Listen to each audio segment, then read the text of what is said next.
This channel does not promote any violent, harmful, or illegal activities. All content provided by this channel is meant for an educational purpose only. Top quality और consistent performance के लिए सिर्फ silver pump नाम याद रखना। বঙ্গ বিজেপিতে পালাবদলের দিন বহু দূরে ডুগডুগি বাজাচ্ছেন দিলীপ ঘোষ। মানুষকে জাগাতেই শ্রাবণ মাসে শিবের ডুগডুগি বাজাচ্ছেন বলে দাবি বিজেপির প্রাক্তন রাজ্য সভাপতি শ্রমিক ভট্টাচার্যকে দরাজ সার্টিফিকেট দিলেন দিলীপ। সংগঠনের কাজেই আছেন বলে দাবি বিজেপির প্রাক্তন রাজ্য সভাপতি। দিলীপের গলায় এবারে পথে নামো সাথী, ব্যারাকে আছি বাজনা বাজালেই যুদ্ধে নেমে পড়ব, মন্তব্য দিলীপের।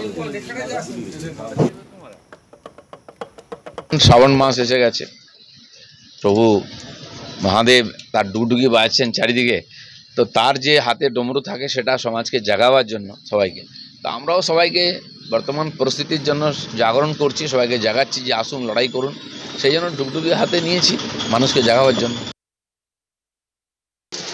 তিনি সংগঠন জানেন, সংগঠন এক একজনকে তার যোগ্যতা অনুযায়ী সেই কাজটা দেয়। তো শ্রমিক ভট্টাচার্য আমি যখন পার্টিতে এন্ট্রি নিই তিনি ছিলেন জেনারেল সেক্রেটারি স্টেটের। তিনি একজন ভালো বক্তা, একজন ভালো ডিবেট করতে পারেন, পড়াশোনা করার অভ্যাস আছে, তথ্য যুক্তি দিয়ে করতে পারেন। আমরা তাকে সেভাবে দেখেছি, পার্টি মনে করছি এতে বেশি লাভ হবে। তিনি আমাদের পার্টির স্পোক্সম্যান বহুদিন ধরে, ভালোভাবে পার্টির বক্তব্যকে রাখতে পারেন বিষয়কে, তো পার্টি মনে করছে এর দ্বারা এই কাজটা ভালো হবে, তাই সেই কাজ দিয়েছে। তার মনে অন্য কাজ পারে না নাকি? আমি তো কোনোদিন রাজনীতি করেছিলাম না, আমাকে নিয়ে এসে জিজ্ঞেস করা হলো। আমার মনে হয় শ্রমিক ভট্টাচার্যের মতো নেতা, সব ধরনের অভিজ্ঞতা আছে, তিনি সব কাজ করতে পারেন। তিনি হচ্ছেন আমাদের টিমের ক্যাপ্টেন, তার কাছে অনেক অভিজ্ঞ নেতা আছে, তাদের দিয়ে উনি কাজ করাবেন, এটা তার কাজ। দিলীপ ঘোষ কি বলছেন শোনালাম আপনাদেরকে। এবং বিজেপিতে যেদিন পালাবদল, বঙ্গ বিজেপিতে যেদিন পালাবদল হচ্ছে, ঠিক সেই দিনই বহু দূরে ডুগডুগি বাজাচ্ছেন দিলীপ ঘোষ এবং তিনি বলছেন মানুষকে জাগাতেই শ্রাবণ মাসে শিবের ডুগডুগি তিনি বাজাচ্ছেন, এমনটাই দাবি করছেন বিজেপির প্রাক্তন রাজ্য সভাপতি। শ্রমিক ভট্টাচার্যকে দরাজ সার্টিফিকেট দিয়েছেন দিলীপ, সংগঠনের কাজেই আছেন দাবি করছেন বিজেপির প্রাক্তন রাজ্য সভাপতি। দিলীপের গলায় এবারে পথে নামো সাথী, অন্তত এমনটাই দাবি করছেন তিনি, এমনটাই সুর শোনা যাচ্ছে। এবং প্রাক্তন বিজেপির সভাপতি তিনি শ্রমিক ভট্টাচার্য তাকে দরাজ সার্টিফিকেট দিয়েছেন, সংগঠনের কাজেই আছেন বলে দাবি করেছেন তিনি। তৃণমূল নেতা তন্ময় ঘোষ এই মুহূর্তে আমাদের সঙ্গে রয়েছেন টেলিফোন লাইনে। আপনাকে স্বাগত টিভি 9 বাংলা। একদিকে যখন বঙ্গ বিজেপিতে পালাবদল হচ্ছে, অপরদিকে দেখা যাচ্ছে যার হাতে এবারে বঙ্গ বিজেপির এই ব্যাটন যাচ্ছে সেই শ্রমিক ভট্টাচার্যকে একেবারে দরাজ সার্টিফিকেট দিলেন দিলীপ ঘোষ, কি বলবেন এই বিষয়ে? দেখুন, প্রথম কথা হচ্ছে এটা সম্পূর্ণ বিজেপির আভ্যন্তরীণ বিষয়, তারা কাকে সভাপতি করবেন কাকে করবেন না, কিন্তু তারা বুঝে গেছেন 2026-এর নির্বাচনে তারা 50-এর নিচে আসন পাবে, যার ফলে যারা দায়িত্বে ছিলেন তারা কিছুদিন আগে তো শোনা যাচ্ছিল তারাই দায়িত্বে থাকবে, কিন্তু বুঝে গেছেন যে এই দায়ভার দিতে হবে এখন শ্রমিকবাবুর উপর চাপিয়ে দেওয়া হচ্ছে, যার ফলে আগামী দিনে বুঝতে পারবেন যে ওনার কিছুই করার থাকবে না। ওনারাও বলতে পারবেন যে 6 মাস আছে, 6 মাসের মধ্যে আমরা কিছু করতে পারি। আর দিলীপ বাবু একবার এই কথা বলেন, একবার ওই কথা বলেন, এখন শ্রমিক বাবুর কাছে এটাই চ্যালেঞ্জ, দিলীপ বাবুকে রাখবেন না সুকান্ত বাবুকে রাখবেন না শুভেন্দু বাবুকে রাখবেন।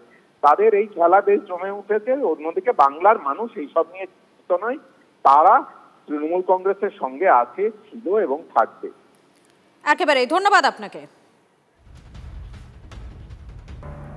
আর এই মুহূর্তে আরো একটি গুরুত্বপূর্ণ আপডেটের দিকে আমাদেরকে নজর রাখতে হবে। মুর্শিদাবাদে সেখানে ফের অস্ত্র কারখানার হদিশ, গ্রেফতার এক লোহার ব্যবসার আড়ালে ডোমকলে অস্ত্র কারখানার পর্দা ফাঁস, উদ্ধার হয়েছে বহু আগ্নেয়াস্ত্র, কার্তুজ, অস্ত্র তৈরির সরঞ্জাম। পুলিশি অভিযানে উদ্ধার 40 কোটি টাকার জাল নোট। কার মদতে চলছিল এই অস্ত্র কারখানা? কৌশিক রয়েছেন আমাদের সঙ্গে, আমাদের প্রতিনিধি এই মুহূর্তে। কৌশিক, এই মুহূর্তে সব থেকে বড় প্রশ্ন, এই চক্রের পেছনে আর কারা কারা জড়িত রয়েছে? দেখো, এই চক্রের পিছনে আর কারা জড়িত রয়েছে তার তদন্ত শুরু করেছে, তবে এর পিছনে কিন্তু বড় মাথা রয়েছে এমনটাই মনে করছে পুলিশ। কারণ যেভাবে আগ্নেয়াস্ত্র তৈরি করা হচ্ছিল, যে একটা কারখানার আড়ালে, যেটা গ্রাম্য ভাষায় বলে থাকে যেখানে লোহার সরঞ্জাম তৈরি হয়, লোহার গ্রেড, বা সেখানে সেই সরঞ্জামের আড়ালে কিন্তু এরকম আগ্নেয়াস্ত্র তৈরি করা হচ্ছিল এবং 5-6টি তৈরি আগ্নেয়াস্ত্র সম্পূর্ণ এবং বেশ কিছু অসম্পূর্ণ আগ্নেয়াস্ত্র উদ্ধারের ঘটনা ঘটেছে। এবং এই ঘটনা নিয়ে যথেষ্ট এলাকায় রীতিমতো চাঞ্চল্য ছড়িয়েছে, কারণ যেভাবে এই যে ব্যবসার আড়ালে আগ্নেয়াস্ত্র তৈরি হচ্ছিল, এলাকায় এলাকায় দুষ্কৃতি তাণ্ডব নাকি অন্য কোনো সন্ত্রাসের জন্য এই ঘটনা তৈরি হচ্ছিল সেটা কিন্তু প্রশ্ন হচ্ছে। তবে গতকাল গোপন সূত্রে খবর পেয়ে পুলিশ এলাকায় যায় এবং এটাকে গ্রেপ্তার করে এবং এই বেশ কয়েকটা আগ্নেয়াস্ত্র উদ্ধার করে এবং 40,000 টাকার জাল নোট পর্যন্ত উদ্ধারের মতো ঘটনা ঘটেছে। তবে এর পিছনে আরো কেউ বড় মাথা আছে বলে মনে করছে। তবে এগুলি শুধু তার কাছে রাখার জন্য না, এর আগেও এখান থেকে তৈরি করে মাল অন্যত্র পাচার করা হয়েছে বা অন্যত্র বিক্রি করা হয়েছে বলে এমনটাও মনে করছে পুলিশ। একেবারেই ধন্যবাদ। সিরাজ মন্ডল সে তার বাড়িতে একটা বেআইনি আগ্নেয়াস্ত্র তৈরির কারখানা চালাচ্ছিল এবং অ্যাকর্ডিংলি তাকে আমরা ডিউ প্রসেস মেনটেন করে তাকে অ্যারেস্ট করি এবং বিপুল পরিমাণে একটা আগ্নেয়াস্ত্র যেটা আমরা সিজ করি। কারখানার সঙ্গে সিরাজ একা জড়িত না আর কিছু জানতে পারা গেছে? এটা প্রাথমিক এখন প্রিলিমিনারি স্টেজে আছে। সিরাজকে অ্যারেস্ট করা হয়েছে এবং ওকে 14 দিনে আমরা পিসিতে নেব। নেক্সট ইন্টারোগেট করে আরো পরবর্তীকালে কিছু আমরা উদ্ঘাটন করবো।